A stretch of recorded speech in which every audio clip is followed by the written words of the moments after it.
Hello viewers, welcome to Janashakti Network.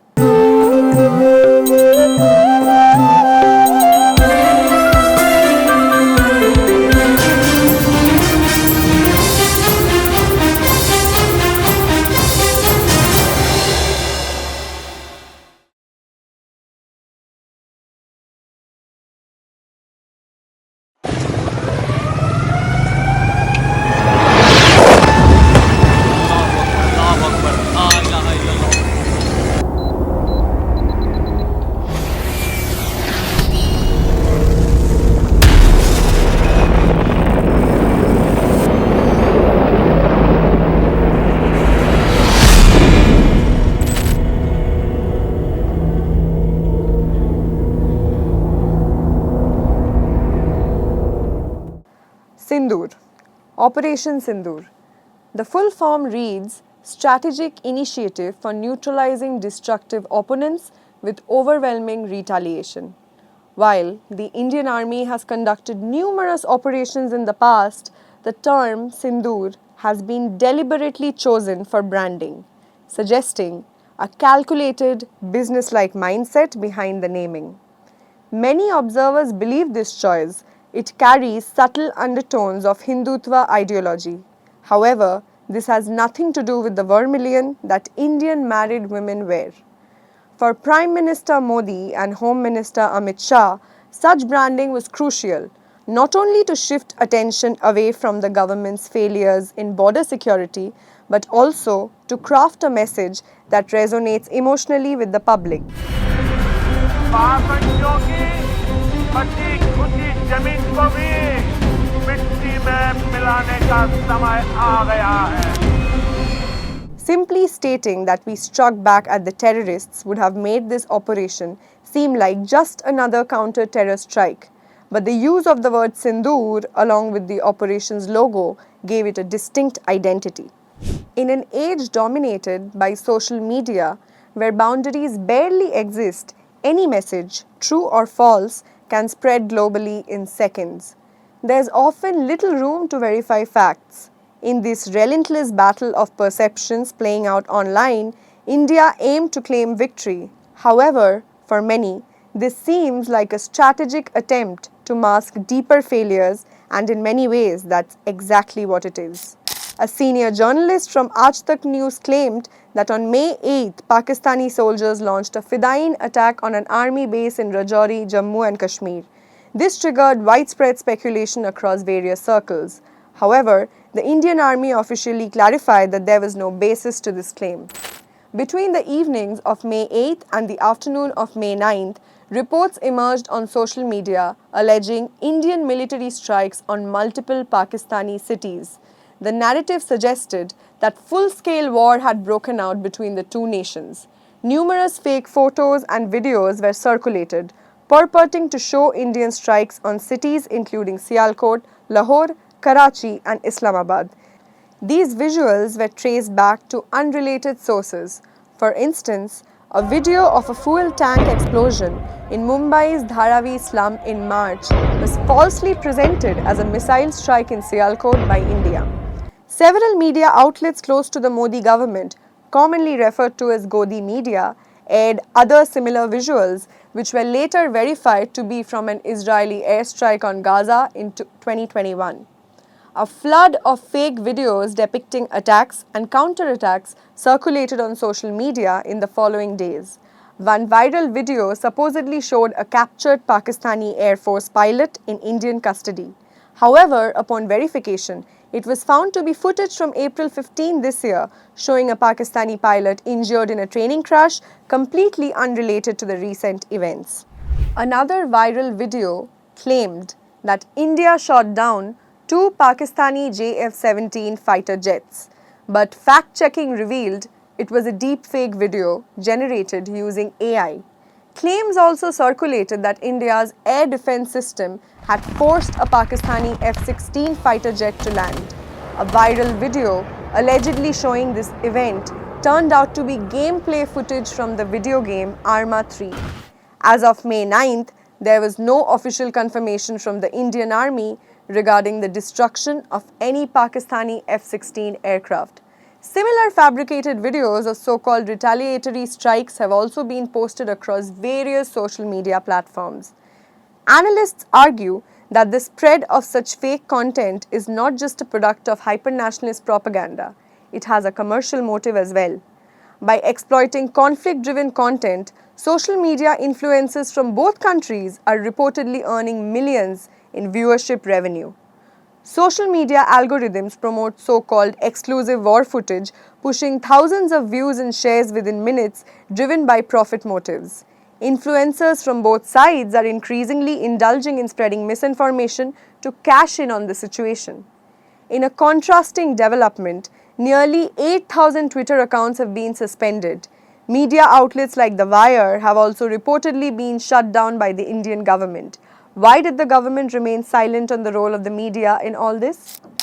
Some diplomatic experts believe that such provocative and misleading reporting by Indian media outlets is completely against national interest. Up until Friday, New Delhi's stance on all these developments remained clear, measured, and without provocation, as emphasized by Foreign Secretary Vikram Misri in an official statement. भारतीय response है, वो non-escalatory है, precise है, सटीक है, measured है और considered. India has indicated its preference for de-escalation and diplomacy. However, this approach has been directly contradicted by the Modi-aligned mainstream and corporate media, which have been peddling war narratives in tandem with the BJP IT cell. Analysts warn that this could damage India's international image and create further complications in future diplomatic negotiations. If the two countries move towards bilateral resolution under UN mediation in the future, Islamabad may use this war-mongering propaganda by Indian media to strengthen its claims against New Delhi regarding violations of sovereignty and international law. This media-driven spectacle happened right under the government's nose. A few channels later apologized, saying that some fake news slipped through their filters, but the damage was already done. Public sentiment was manipulated and profits were made off fear and misinformation.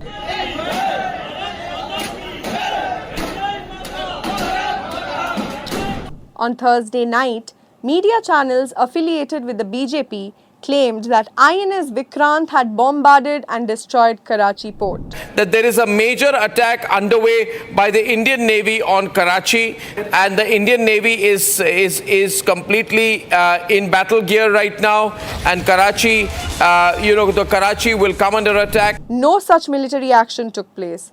This viral footage was traced back to a 2023 plane crash in Philadelphia.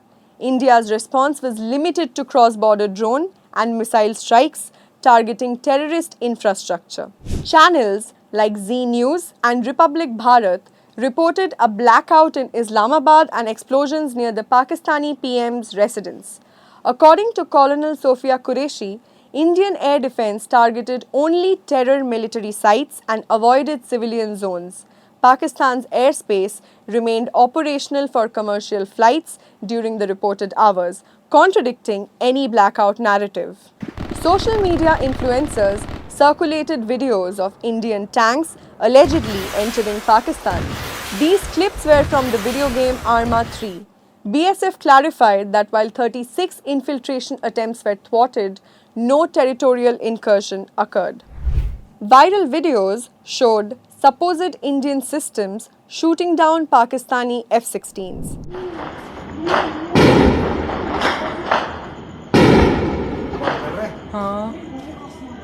Red light. These were AI-generated deepfakes. No Pakistani aircraft were engaged. India's response was focused on drone interceptions. In the May 9th press conference, Foreign Secretary Misri emphasized India's measured and proportionate response to Pakistan's provocations, detailing neutralization of 300 to 400 Turkish-made drones aimed at Indian military bases, retaliation to intense shelling in Punjab, which injured Indian soldiers, exposure of Pakistani attempts to target religious sites like a Gurudwara and a Christian school in Poonch, to stoke communal unrest. Criticism of Pakistani media's communal framing of the conflict, with Mishri stating Pakistan has a history of manufacturing such falsehoods. The Ministry of Defense urged the media to refrain from spreading fictional reports, highlighting the risks to operational security and civilian safety. Ignoring official advisories, channels like Aaj Tak and ABP News ran unchecked stories, including the false arrest of Pakistan's military chief and reports of Baluch rebels seizing Quetta. BJP's IT cell and pro-government influencers portrayed the conflict as a nationalist victory, directly undermining India's diplomatic efforts to de-escalate. This narrative also inflamed majoritarian communal sentiments. Fake news can expose sensitive military tactics. The Defense Ministry cited the Kargil War and 26/11 attacks where media coverage endangered operations. Exaggerated narratives weaken India's global credibility. Mishri cautioned, Pakistan seeks to paint India as an aggressor. We must not fall into that trap. The trolling has reached extreme heights where the Foreign Secretary Vikram Mishri himself was trolled and his family was also included in this massive trolling. Misinformation targeting religious sites risks triggering communal unrest, a strategy historically nurtured by Pakistan and now worryingly mirrored by the RSS-BJP ecosystem. This convergence is a dangerous alliance working to divide and weaken India from within. A ceasefire between India and Pakistan has been announced effective from Saturday, May 10th at 5 p.m. India's Foreign Secretary Vikram Mishri stated that at 3:35 p.m. on Saturday, Pakistan's Director General of Military Operations called his Indian counterpart and proposed the ceasefire. Following this, both sides agreed to halt all military operations. As per the existing agreement between India and Pakistan, any bilateral issues will be resolved through dialogue. However, the US President has claimed that it was through American mediation that the ceasefire was achieved, asserting that the discussions continued throughout the night under his guidance. Now, Trump has decided to meddle with the Kashmir issue as well, which India has always maintained to be an internal matter, not subject to any third-party mediation. This raises some difficult and unanswered questions. What did those who let down their lives achieve in the end? What happened to the 4 terrorists who brutally killed our fellow citizens after infiltrating Pahalgam? Their fate remains unknown. People across the country are now sarcastically saying, seems like above all, there's Trump truth. Other questions being raised include, why are those public figures and TV channels who insisted that there was no more room for dialogue and that Pakistan must be taught a lesson are suddenly silent? Do they have some special obligation to President Trump? Why did it have to be Trump who finally said, enough is enough, stop now? Many are saying that nearly a week after the Pahalgam incident, Indian forces crossed approximately 16 kilometers into Pakistani territory and destroyed terrorist camps. But here's the question. Did the Indian government or its intelligence agencies not know about these terror camps before the brutal killings on April 22? Or did they only find out later? If they knew in advance, why weren't those camps dismantled in advance by the government? And after such a major attack, did our intelligence agencies really expect that the terrorists would wait patiently at those camps for an airstrike or missile attack? Isn't it fair to say that there were significant loopholes and failures in our border security, flaws in the government's and the army's strategy? Those YouTube channels and publications that dared to expose these shortcomings of the BJP-led government have been taken down. Meanwhile, the voices that raised questions, demanded accountability, and highlighted the failures have been silenced, while the government has stood with those who amplified narratives only to shield its own errors. Exaggerating the capabilities of the terrorists while reporting the attacks not only disrespects our armed forces but also dishonors the martyrs who lost their lives to terrorism, doesn't it? With time, The real truth behind these events and the motivations for such actions will eventually come to light. While India's military and diplomatic responses have remained restrained and strategic, government-aligned media outlets referred to as Godi media and pro-government social media handles have prioritized TRPs and online reach over truth.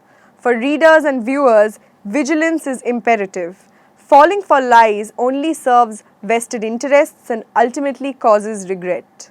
Always cross-check claims with official statements. Report manipulated content and evaluate the credibility of sources. Press media organizations to adhere to Defense Ministry guidelines, push for legal consequences, and publicly expose purveyors of falsehood. As Colonel Qureshi rightly said, India's strength lies in unity, not in falling prey to provocations. In an era dominated by AI and clickbait, discerning truth from falsehood is not just prudent, it is patriotic. We urge our readers to verify even our claims. Let fact-checking become a habit. Public awareness and vigilance are our only goals. Don't forget to like, share and subscribe to stay updated with the latest incidents. Hit the bell icon to never miss an update. We will see you next time with more news that matters. Stay informed, stay safe.